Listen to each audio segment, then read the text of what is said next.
Hi, hello, we are from Aislyn Technology. This project name is Multi-House Water Controlling System.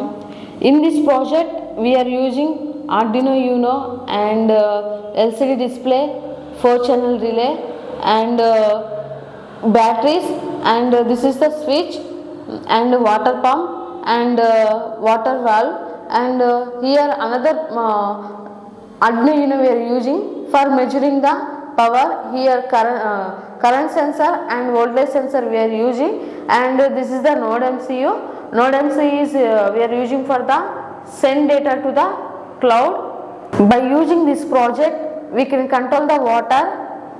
This is the main motor. From this we will get to water to every. This is the every flow, and whenever on the these switches. For that, this is the first floor, this is the second floor, this is the third floor. If you on first floor, water it will go to the first floor only, means this valve it will on. If you on second floor, means it will go to only second floor. If you on third one, it will go only third floor. Like that we can control the water to every home, and whenever on the switch, on that time we are measuring the power by using current sensor and voltage sensor. This data we are sending to the cloud.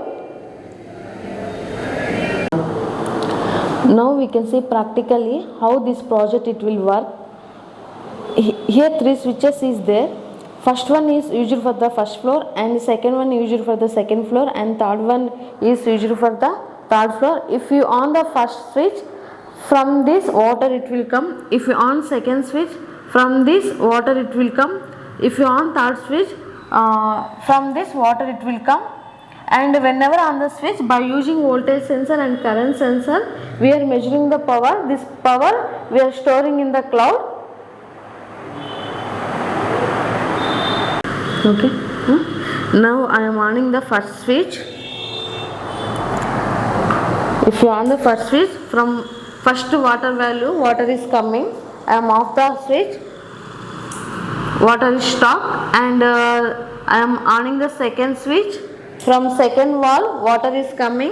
If off the switch, water it will stop. I am on the third switch. If you on the third switch, water is coming from the third valve. If off, means it will off. Like this we can control the water for each floor by using single motor. This is the single motor. By using single motor, we can control the water for each floor. Thank you for watching our video. If any queries, please contact us.